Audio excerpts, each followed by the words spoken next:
Hello everyone, this is a repeated recording of a presentation that was originally given at the ICOLD conference in New Delhi between February 24th and 27th in 2021.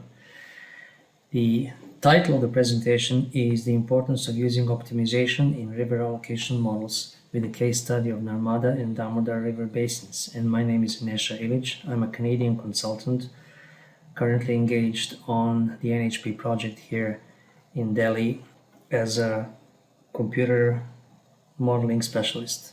The presentation overview starts by a review of the current water allocation modeling practices. I shouldn't say just current, but the practices that have persisted in the last few decades.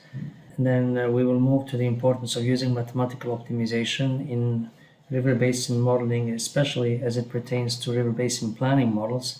And finally, there will be some talk about moving from planning to operational models that use optimization.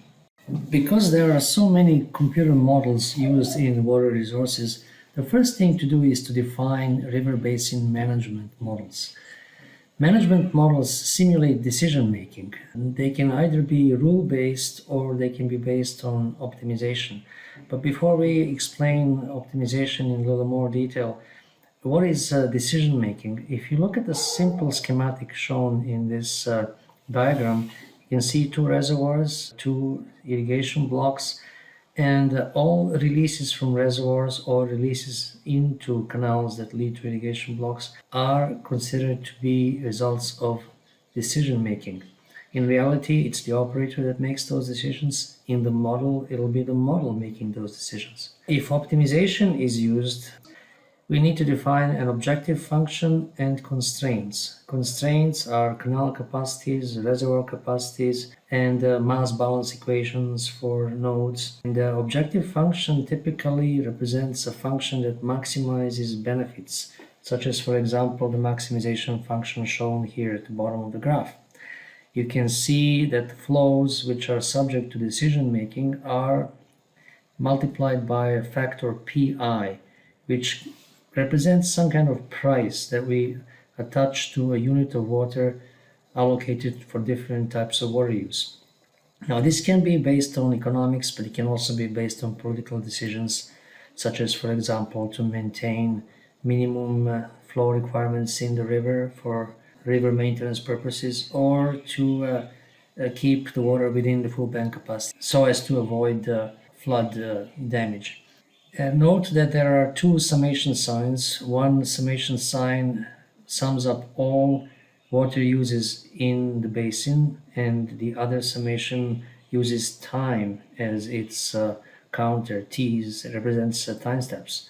What you can see here in this example is the ideal crop demand curve that is associated with any irrigation block in the model. When there is enough water in the reservoir, this demand is met. However, once the system runs out of water, since it was only solving in the individual time steps, the entire amount that had been allocated up to a certain point may be wasted because the crop may fail.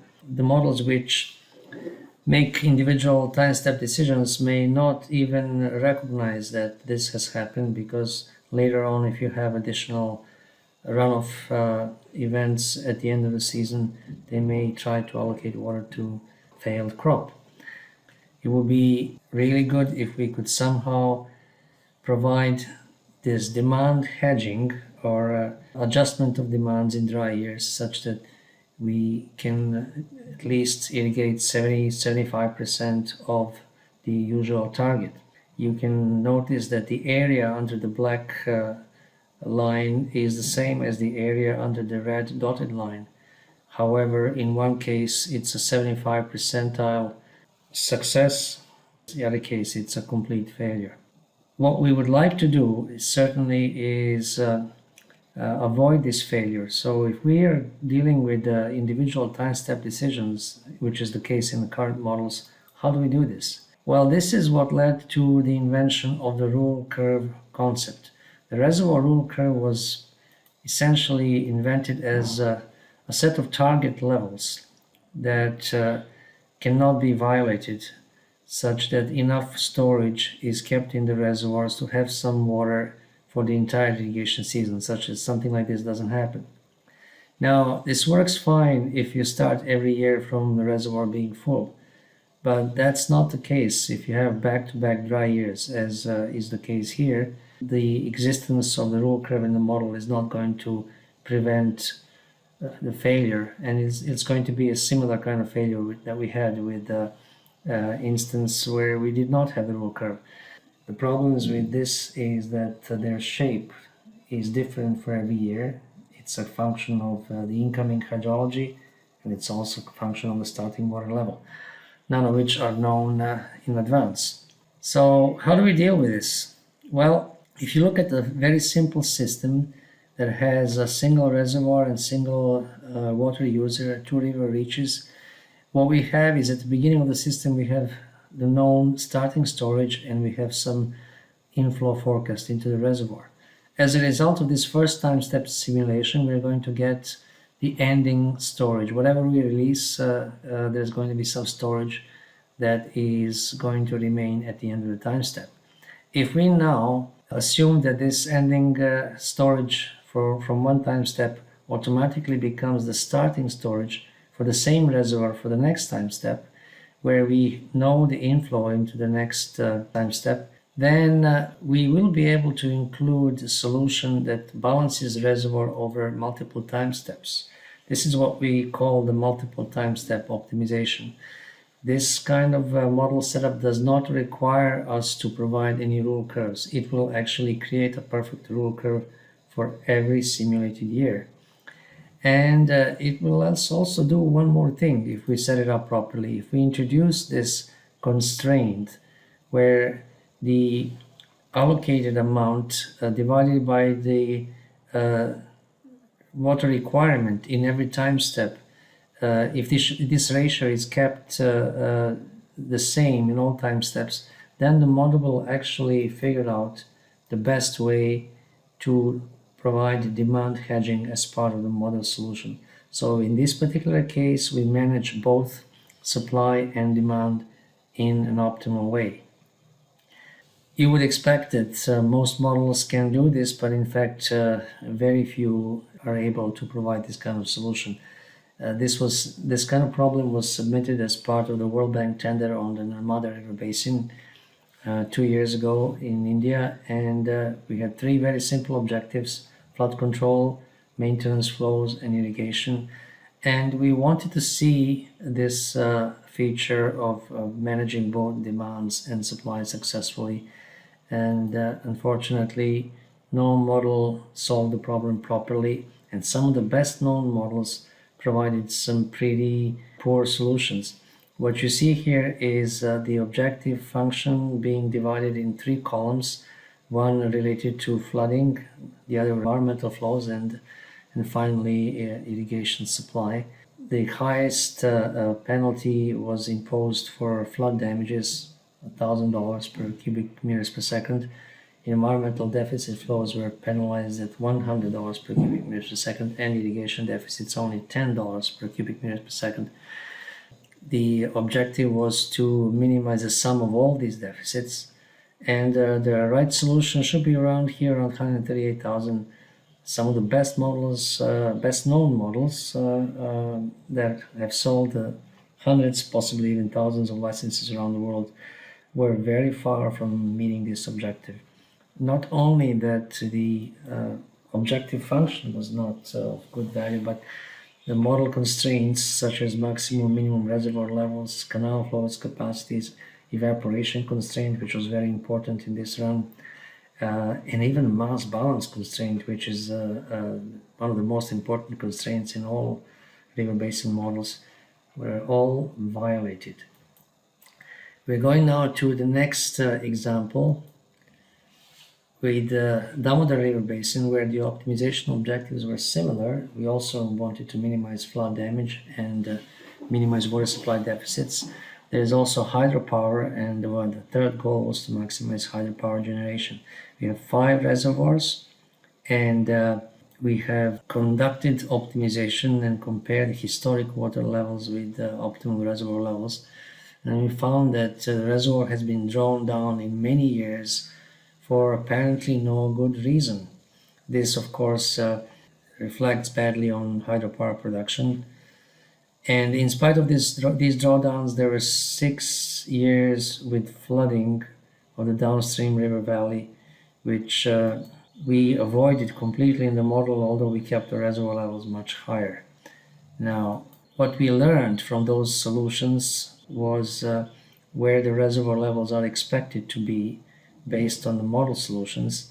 So we could develop these probability density functions for the end of every simulated time step, pull from them certain percentile probability elevations, which could help us create reservoir operating zones in a scientific way. With zones operating that way, it was relatively easy to implement a different policy. This policy was in place during normal operating season. The model still uses optimization, but these zones are kind of like a guideline as to which reservoir should release water first. Until it hits the bottom of its first zone, then the other reservoirs should also be drawn to the bottom of the first zone before the reservoir with the lowest priorities can go in its second zone, as is shown here. Other than that, when flood kicks in, the zoning concept is abandoned, and reservoirs are all geared to help each other minimize flood damage as much as possible. Because there are 5 reservoirs here, this was actually quite successful. We used the WebBM model, which is available at www.riverbasinmanagement.com.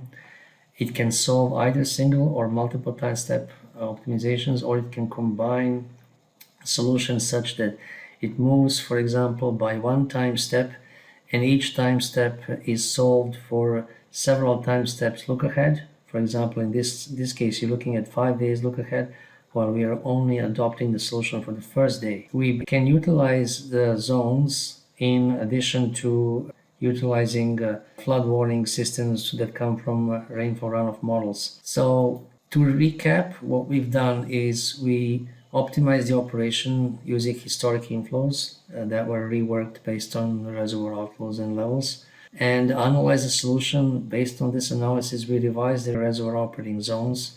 We need to set up a runoff forecasting model. We didn't have this in this exercise. We didn't have time to do this, but what we've done is we considered historic flows to be available as a result of a forecast. It's a little too optimistic, but this is all we could go by.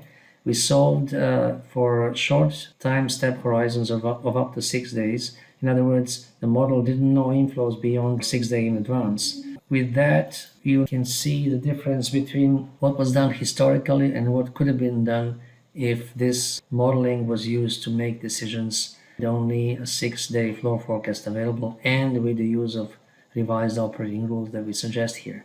The historic operation included 6 years out of 35 with catastrophic floods, where flood is defined as any flow above 3,300 cubic meters per second below a Duger per barrage. We also have a perfect solution based on perfect inflows known in time for the entire year. This is a lovely solution which almost doubles the produced power at Panchet hydropower station, which is the largest of the 3. And it also significantly increases the water supply from 4.7 billion to 5.2. However, you can see that this 6-day flow forecast solution is much closer to the perfect solution than to the historical solution that was achieved in the last 35 years. In other words, we managed to supply 350 million cubic meters of water every year to industry and irrigation.